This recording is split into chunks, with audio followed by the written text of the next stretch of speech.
Men sizlarga bir so'z aytaman tatarning lafzida. Bu hikoya bir bolaning yutganidan. Bizga bir quloq solinglar. Bir erkakning 2 bolasi bor edi.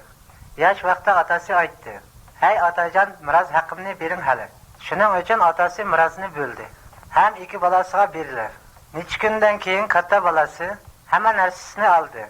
Yiroq bir millatga ketdi. Ham u yerda buzuqchilik bilan aqshalarini xalos qildi. Jalopbozlik qildi. Ham qimor ham o'ynadilar. Ham aroqlar ham ichishdi. Hamma aqshalarini tugatdi. Yana to'la och qoldilar. U yerda ocharchilik bo'ldi. O'zi bekor bo'lib qoldi, ish topolmaydi. Bir kishining qishiga ketdi. U buningga bir ish berdilar. Bu ish to'ng'izga non beradigan. Bu ishdan ko'p izzat etdi. Buningga boshqa ish yo'q edi. Bu yerda ko'p och qolgan edi.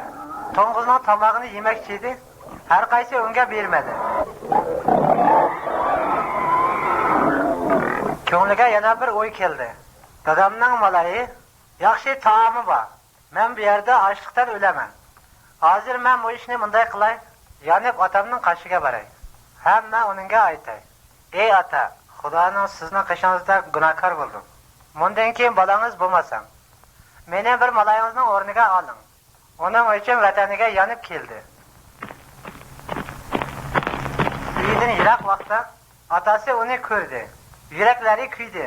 Ham bolasi tarafga yugurdi. Uni ham quchoqladi, ham suydi. Bolasi yana aytdi: "Ey otajon, Xudoning oldida sizning qishingizda ko'p gunoh qildim. Sizga hech o'rni qolmadiki bola bo'lsam." Lekin malayga aytdi otasi: "Tez borib yaxshi kiyim olib kelinglar. Uni bolamga kiygizinglar. Bir o'zi qo'liga ham solinglar. Putiga bir shiblit kiygizinglar. Semiz mozayni so'yinglar. Cho'ng bir maraka qilamiz. Ham xushal bo'linglar. Nima uchun bolam o'lgan edi? Hozir boshqadan tirildi. Yo'qolgan edi, hozir topildi. Hozir hammasi xushal bo'ldi." Hazrati Ayso bu hikoyani aytdi. Ko'rsatib berdiki, men gunohkor. Hammamiz yutib ketgan boladik. Biz to'la gunoh qildik. Buning uchun tavba qilaylik. Xudo otamizda o'tar. Nima uchun u bizga amroqdi? Shuning uchun Hazrati Aysoni bu dunyoga avatdi. U hech gunoh qilmas edi. Bizlarning gunohimizga o'ldi. 3 kundan keyin yana tirildi. Hozir ham bizlar bilan birga. Shuning uchun Xudoning qashiga duo qilinglar. Ey Xudo, bizlarning gunohimizdan o'tin. Hazrati Aysoning qurbonligi uchun. Hozir Hazrati Aysoga iymon kelman. Bu narsalarni Hazrati Aysoning itidan so'rayman. Amin. O'tmishdagi vaqtida, u vaqtlarda hech kim yo'q edi. Hech hayvonlar ham yo'q edi. Hech daraxtlar ham yo'q edi. Yer osmon ham yo'q edi. Xudodan boshqa hech nima yo'q edi. Yalnız Xudo bor edi. Xudo hammasini keltirdi. Kunni, yulduzni keltirdi. Dunyodagi hamma narsalarni keltirdi. Yana bir erkakni, bir ayolni yaratdi. Erkakning eti Hazrati Adamdi. Ayolning eti Bibi Havodi. Ular gunohsizdi. Xudoning yo'lda to'lib mang'atdi. Xudo ularga to'lib meni shafqat qiladi. Ham ularga Xudo aytdi: "Atiyat qilib mening deganimni qilinglar. Nima uchun gunoh qilsanglar o'lasizlar." Bir kun shayton Bibi Havoni qashqa keldilar. Ham tajriba berdi. Shayton ularga yolg'on aytdi. Shaytonning aytganiga ilandi. Xudoning aytganini qilmadi. Shuning uchun hammamiz o'lamiz. Nima uchun hammamiz gunohkor edik? Xudoning bizga meri shafqati bor edi. Shuning uchun bizning gunohimizdan o'tsa, Xudo qanday biladiki bizning gunohimizdan o'tishdan? Bir odam bizning gunohimiz uchun o'lsa, u odam gunohsiz bo'lsa, lekin hamma xalq gunohkor edi. Shuning uchun hech kim yo'q.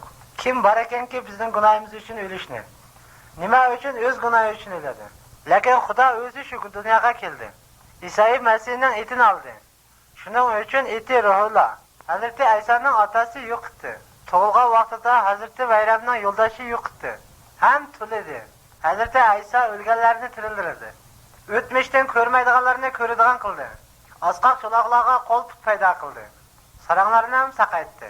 Kimki og'riq bo'lsa, ularga ham shifo berdi. Hazrati Aysoning hech gunohi yo'q edi. Hech yomonlik qilmadi. Har qachon yaxshilik ishlarni qilar edi. Lekin odamning yomonligi uni o'ldirdi. U o'z gunohiga o'lmadi. Nima uchun u hech gunohsizdi? U bizning yomonligimizga o'ldi. Ham qini bizlar uchun to'kildi. U bizning qurbonligimiz bo'ldi. U o'lgandan keyin tirildi. Ham osmonga chiqib ketdilar. Ham bugun bizlar bilan birga O vaqtida Hazreti Yahya Hazreti İsa'ni ko'rdi. O mundaq dediki, bu ham Xudoning meli. Kim dunyoning gunohini tugitadi? Hazreti İsa'ning qani bizning gunohimizni yuvdi. Men bilmaymanki omonlikni setib olishni. Nima uchun Injilda aytilgan? Men oltin yombo'dan omonlikni topa olmadim. Lekin Hazreti İsa'ning qanidan u mening uchun qurbon bo'ldi. Ham savob ishdan foyda ko'rmadim. Lekin yolg'iz Xudodan omonchilikni ko'rdim. Shuning uchun gunohlarga tövbe qilinglar. Ham Hazreti İsa'ga iymon keltiringlar. Ham uni qurbonlikqa to'g'ri ko'ringlar. Uningdan keyin Xudo gunohlardan o'tadi. Ham sizlarni har najosatdan pok qildi. Bundan keyin yaxshi ishni qilinglar. Nima uchun Hazreti İsa sizlar bilan birga? Ham sizlarga u yordam qiladi. Lekin yaxshi ish qilinglar. Sizlar uningga guvohlik qilinglar. Lekin boshqa kishilar ham bilsin. Lekin Hazreti İsa hammamizning qurbonligi. Ham u meni beyishga ofirdi.